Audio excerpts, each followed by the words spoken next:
ওনার তো কোনো অ্যাপয়েন্টমেন্ট লাগে না, উনি যখন তখন পৃথিবীর যে কোনো রাষ্ট্রপ্রধানের সাথে, যে কোনো প্রধানমন্ত্রীর সাথে, যে কোনো ব্যক্তির সাথে যখন তখন ফোনে কথা বলতে পারেন, দেখা করতে পারেন। এই ধারণা কিন্তু আমাদেরকে দেওয়া হয়েছে, এই জাতিকে দেওয়া হয়েছে। সেই ইউনূস কিনা আপনি ওখানে গেলেন, একটা ফোন কলে তো যথেষ্ট ছিল আপনার জন্য যে আমি তোমার সাথে দেখা করতে চাই। সেটা প্রধানমন্ত্রী তো দেখা করেন নেই, এটা তো শুধু নয়, যেই ব্যবহার ওনার সাথে করা হয়েছে, ওনার সাথে করা বিষয় না, পুরা জাতির সাথে করা হয়েছে, এটা আমাদের জাতির ডিগনিটি, আমাদের জাতির রাষ্ট্রীয় সম্মান মারাত্মকভাবে ক্ষুণ্ণ হয়েছে। এই যে উনি যুক্তরাজ্যে সফর করেছেন, উনি এরকম লুকোচুরি কেন খেললেন? উনি বা ওনার প্রশাসন লুকোচুরিটা কী করলেন? উনি লুকোচুরি খেলেছেন এই বলে যে ওনার এটা এই সরকার নাকি সরকারি সফর ছিল। এটা কি সরকারি সফর ছিল? সরকারি সফর থাকলে তো ওখানে ওনাকে রিসিভ করার জন্য সরকারের লোকটা থাকতো। এটা এটা হয়তো একটা বাইল্যাটারাল সফর ছিল, এটা নতুবা এটা একটা ব্যক্তিগত সফর ছিল, কিন্তু উনি ওটাকে রাষ্ট্রীয় সফর ছিল বলে একটা হাইপ তুলেছিলেন এবং ওখানে এমন একটা মানুষের মধ্যে আশা আকাঙ্ক্ষা তৈরি করেছেন এত উঁচু মানের যে ওখানে গিয়ে উনি যত টাকা পাচার হয়েছে সবগুলো নিয়ে আসবেন বাংলাদেশে এক লহমাতে, এরকম একটা তো ধারণা মানুষকে দিয়েছেন। সেটা কি দেখা গেল? দেখা তো সেটা তো হয়ই নাই, উপরন্তু উনি বাংলাদেশের ইমেজকে খাটো করেছেন। বাংলাদেশের যে একটা ডিগনিটি, একটা রাষ্ট্র হিসেবে ছোট্ট হোক রাষ্ট্র ছোট হলেও কোনো সমস্যা নেই, সেই রাষ্ট্রের একটা ডিগনিটি থাকে, সেই ডিগনিটি ওনার কারণে ব্যাহত হয়েছে, অসম্মানিত হয়েছে।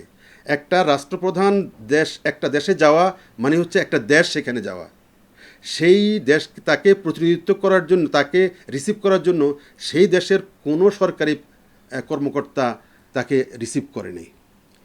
ঠিক আছে, এটাকে এটা এটা এটা যারা ডিপ্লোমেসিতে রাষ্ট্র টু রাষ্ট্রের সম্পর্কে এটা যে কি প্রভাব, সেটা আমাদের অনেকের মাথায় ঢুকবে না, এত বড় একটা প্রভাব সেখানে পড়ছে। তাহলে কি হলো? তাহলে আমরা অনেকে মনে করছি কি, দেখেন, আমরা মনে করছি ডক্টর ইউনূস আন্তর্জাতিক মানের একজন ব্যক্তি, ওনার তো কোনো অ্যাপয়েন্টমেন্ট লাগে না, এই তো আমরা ধারণা দেওয়া হয়েছে। উনি যখন তখন পৃথিবীর যে কোনো রাষ্ট্রপ্রধানের সাথে, যে কোনো প্রধানমন্ত্রীর সাথে, যে কোনো ব্যক্তির সাথে যখন তখন ফোনে কথা বলতে পারেন, দেখা করতে পারেন, এই ধারণা কিন্তু আমাদেরকে দেওয়া হয়েছে, এই জাতিকে দেওয়া হয়েছে। সেই ইউনূস কিনা আপনি ওখানে গেলেন, আপনি তো একটা ফোন কলে তো যথেষ্ট ছিল আপনার জন্য যে আমি তোমার সাথে দেখা করতে চাই। আপনার তো সেই মানের নেতা হিসেবে আমরা জানি, সেই মানের ব্যক্তি হিসেবে, আমার পার্সোনালিটি হিসেবে আপনি আছেন, সেটা তো আমরা জানি। তো আমরা কি দেখলাম? সেখানকার প্রধানমন্ত্রীও দেখা করেন না না, সেটা প্রধানমন্ত্রী তো দেখা করেন নেই, এটা তো শুধু নয়, যেই ব্যবহার ওনার সাথে করা হয়েছে, ওনার সাথে করা বিষয় না, পুরা জাতির সাথে করা হয়েছে, এটা আমাদের জাতির ডিগনিটি, আমাদের জাতির রাষ্ট্রীয় সম্মান মারাত্মকভাবে ক্ষুণ্ণ হয়েছে। এবং এই রাষ্ট্রীয় সম্মান ক্ষুণ্ণের জন্য আমি তো মনে করি ওনার এক ধরনের দায়বদ্ধতা আছে, এটার অব্লিগেশন উনি, মোরাল এই অব্লিগেশন উনি কিন্তু অস্বীকার করতে পারেন না। এছাড়া আরেকটা কথা বলি, এই যে সেখানে যাওয়ার ক্ষেত্রে আমরা পরে লক্ষ্য করলাম যে এটা ওনার ব্যক্তিগত একটা সফর ছিল। উনি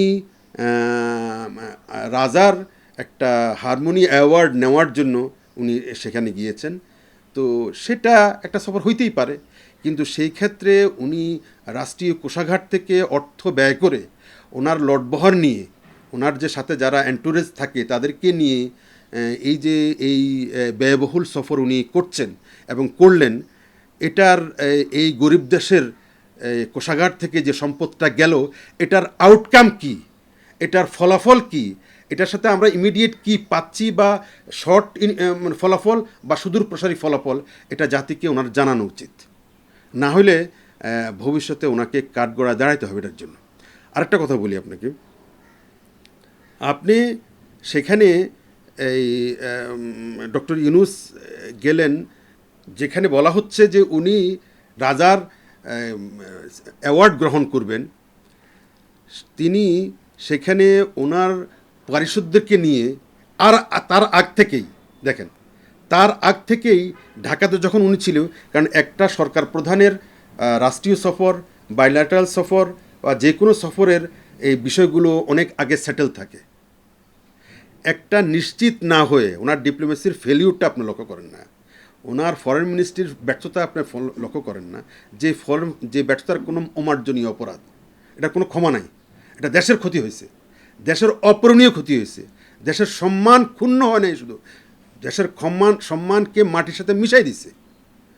উনি সেটা নিশ্চিত না করে ওনার সাথে স্টারমার দেখা করবেন কি করবেন না, বা উনি দেখা করতে পারবেন কি পারবেন না, উনি না পারলে এই ভেঞ্চারটা উনি কেন নিলেন, উনি কেন অন্ধকারের ঢিল ছুড়লেন, কেন উনি এই নিশ্চিত না হয়ে সেখানে গেলেন, বা যদি যাবেনই সেটা ওনার ব্যক্তিগত সফর হিসাবে কেন আমাদেরকে জানালেন না। উনি জানালেন কি, যেটা রাষ্ট্রীয় সময়, যেটা শেখ হাসিনা করতেন। শেখ হাসিনাও কিন্তু এরকম বহু দেশ ঘুরতেন এই বিভিন্ন অ্যাওয়ার্ড নেওয়ার জন্য, এরা চালাই দিতেন রাষ্ট্রীয় সফর বলে, এবং ওনার সাথে মানে 200-300 লোক থাকতেন, রাষ্ট্রীয় কোষাগার থেকে মানে এদেরকে খরচ করতেন, এই তো করতেন। একই কাজ উনিও করছেন। এই দৃষ্টিকোণ থেকে আমি মনে করি যে উনিও সেই ফ্যাসিজমের পদাঙ্ক অনুসরণ করছেন।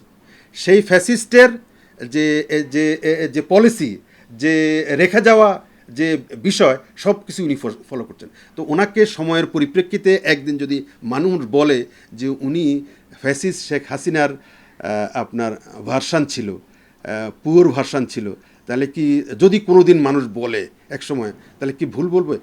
এছাড়াও আপনি লক্ষ্য করে থাকবেন ওনার প্রত্যেকটা পদক্ষেপ আপনি লক্ষ্য করে থাকবেন একটা এক ধরনের এক গোয়ার্তমি ভাব। উনি তো যেটা পলিটিক্যাল পার্টিদেরকে দিয়ে এই যে মানে দেখা করছেন, ওনাদের সাথে যে উনি বৈঠকের আয়োজন করছেন, সেটার মধ্যে ওনার ফ্যাসিজম নিহিত আছে। উনি বলছেন যে, এক মুখে বলছেন উনি ইনক্লুসিভ পলিটিক্স চর্চা করেন, অথচ উনি এই দেশে নেতৃস্থানীয় অনেক লিডিং এবং মেইন ধারার অনেক রাজনৈতিক দলকে উনি আমন্ত্রণ জানাচ্ছেন না। এটার মধ্যে উনি ফ্যাসিজম, শেখ হাসিনার রেখে যাওয়া ফ্যাসিজমের গন্ধ আমরা পাই। ফ্যাসিজমের মোজেজা বা ফ্যাসিজমের মজা উনি পেয়ে গেছেন। মানে উনি ফ্যাসিজমের যে একটা মজা আছে, ফ্যাসিজমের যে একটা ভিটামিন আছে, এটা কিন্তু উনি 16 আনায় উনি গ্রহণ করে একটা প্রলেপ দেন যে আমি গণতান্ত্রিক পদ্ধতিতে চলতে চাই। এছাড়াও আমি আরও কথা বলবো। উনি প্রথম কথা হচ্ছে যে এই সংস্কারের বিষয়ে এটা ওনার হাত দেওয়ার কোনো বিষয় না, কিন্তু এই সংস্কারের ওনার কোনো মজাজা নাই, উনি একটা বাহক মাত্র। এই সংস্কারগুলো মূলত রাজনৈতিক দলগুলোই করবে, এটা আগেও জানা আছে, এখনও জানি, ভবিষ্যতে আমরা জানবো। এটা ওনার কাম না। তারপরেও উনি এমন একটা ব্যবস্থা চালু করতে চান যেটাতে উনি বুঝাতে চান যে রাজনৈতিক দলগুলো কোনো সংস্কার করবে না, ওরা সমস্ত অঘটনের মূল সংস্কার আমাকেই করতে হবে, উনি সব কিছুর মালিক, উনি দণ্ডমুণ্ডের মালিক, সব কিছু উনি ছাড়া আর কেউ করতে পারবে না, এরকম একটা আবহ এবং এরকম একটা অবস্থা উনি তৈরি করতে চাচ্ছেন, এবং মানুষকে ওটা গিলাইতে বাধ্য করছেন। এটাই ফ্যাসিজম। আমার দলের নেতা যার কথা একটু আগে বললেন, যে উনি বলছেন যে 50% লোককে বাদ দিয়ে, 50% জনগোষ্ঠীকে বাদ দিয়ে, ভোটারকে বাদ দিয়ে আপনি কিভাবে নির্বাচন করবেন, এটা ওনার ওই ফ্যাসিজম, ওই নতুন ফ্যাসিজমের বহিঃপ্রকাশ। উনি সেটাই চাচ্ছেন এবং সেটা করবেন উনি। তাহলে বোঝা গেল যে ফ্যাসিজম থেকে বাংলাদেশের মানুষের পরিত্রাণ নাই। ঠিক আছে, ওনার প্রত্যেকটা লোক, যেখানে উনি লোক বসাইছেন, প্রত্যেকটা লোক ফ্যাসিজমের আবহে হৃষ্ট এবং পুষ্ট, ফ্যাসিজমের সুবিধাভোগী, এবং ফ্যাসিজমের আপনার ভিটামিন মানে ফর্টিফাইড সেই লোক মানে দিয়ে আমরা ফ্যাসিবাদ দূর করব, এটা মানে কেউই মানে যারা সচেতন লোক কেউ বিশ্বাস করতে চায় এবং হবে না। উনি যদি বিপ্লবী ধারার লোক হইতেন, উনি যদি মাঠে ময়দানে যুদ্ধ করে যদি এই সরকার হটাইতে পারতেন, ওনার কী ভূমিকা? ওনার পরিষদে যারা তাদের কী ভূমিকা এই বিপ্লবের ক্ষেত্রে? কোনো ভূমিকা নেই। এদেশের কোনো ভূমিকা ছিল না বলে আজকে উনি এই বিপ্লব বিরোধী এই কাজগুলো করতেছেন, এই ফ্যাসিজমের পুনরাবৃত্তি করছে। কেন ওনার বিরুদ্ধে এই এই এই অভিযোগটা আসছে? এটা কি শুধু জাতীয় পার্টি আনছে যে উনি নব্য ফ্যাসিবাদের জনক? নো, এটা সবাই ইনে বিনে এটাই বলতে চাচ্ছে। সেই মূলধারা যে রাজনৈতিক দলগুলো আছে সবাই, আপনি তাদেরকে রাজনৈতিক দলগুলোকে ডাকতেছেন মনে হয় যেন আপনি চাকর বাকর ডাকতেছেন। আপনি রাজনৈতিক দলগুলো তো এদেশের মা বাপ, রাজনীতির জাতীয় নেতা। আপনি এদেরকে আপনি হেড টেবিলে বসে এদেরকে সামনে অডিয়েন্স হিসেবে ডাকছেন? নো, এটাকে রাউন্ড টেবিল বলে না। আপনি জাতীয় ইস্যুতে রাউন্ড টেবিল কনফারেন্স হয়, আমরা ইতিহাসে দেখেছি।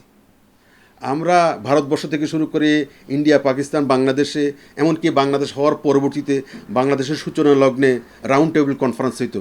সেখানে বঙ্গবন্ধু জাতীয় চার নেতা সহ এই বিভিন্ন দলের ভাসানী, ন্যাপ এই সহ জাতীয় নেতারা বসতেন। এবং কীভাবে বসতেন, সেটার কালচারটা কী ছিল, সেটার মানে ক্যারেক্টারটা কী ছিল, একটা গোল টেবিল থাকতো। একটা গোল টেবিল থাকতো, কোনো হেড টেবিল বলে কোনো কথা ছিল না। হেড টেবিল বলে কোনো কথা ছিল না, একটা গোল টেবিল থাকতো, সব জাতীয় নেতারা সেখানে বসতেন। চক্ষু মক্কুরা বসতেন না। এখানে জাতীয় ইস্যুতে কথা বলবে, আপনি জাতীয় ইস্যুতে কথা বলতে চান, আপনি মানে চক্ষু মিয়ার দলকে ডাকছেন।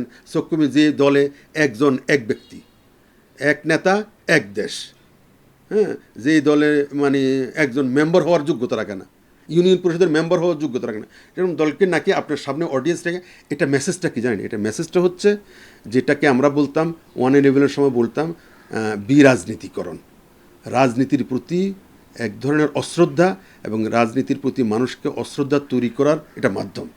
উনি সে একই কাজটাই করতেন যে ফ্যাসিজমরা যেটা করে, শেখ হাসিনা যেটা করতো, যে বাংলাদেশে ওনার দল ছাড়া কোনো দলের গুরুত্বকে উনি গুরুত্ব দিতেন না, কোনো দলের অবস্থানকে উনি মূল্য দিতেন না, কোনো দলের কন্ট্রিবিউশনকে উনি স্বীকার করতেন না। ঠিক একই অবস্থা উনি এখনও বিরাজ করছে। উনি মনে করছে উনি সেটা করবেন।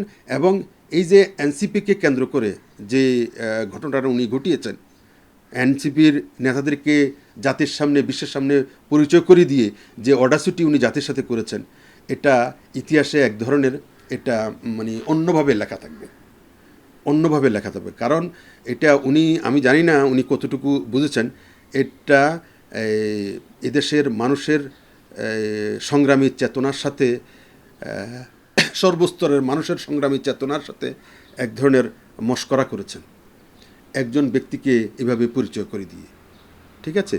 এবং এমনকি এরপরে উনি যে বক্তৃতাটা দিচ্ছেন বা দিয়েছেন, যেটা আলোচিত হয়েছে, যে আমরা আমাদেরকে ক্ষমতা বসিয়েছে ছাত্ররা। এটা আমাদের জাতীয় জীবনে বিশৃঙ্খলা, এনার্কি এবং মব কালচারকে উস্কে দিয়েছে। আমাদের জাতির ছাত্র সমাজকে বিশৃঙ্খল এবং মানে উচ্ছৃঙ্খল হওয়ার দিকে ধাবিত করেছে, প্রশ্রয় দিয়েছে, আশকারা দিয়েছে। তাদেরকে লেখাপড়ার টেবিল থেকে তাদেরকে মাঠে ময়দানে, অফিসে আদালতে, কোর্ট কাচারিতে মাস্তানি, গুন্ডামি, পেশিশক্তি প্রদর্শনে উৎসাহিত করেছে। এটার জন্য উনি ইতিহাসের কাঠগড়ায় একদিন দাঁড়াইতে হবে। উনি এটা জাতীয় নেতা হিসাবে ওনার পুরো জাতি ওনার উপর দায়িত্ব দিয়েছেন, উনি এটা করতে পারেন নাই।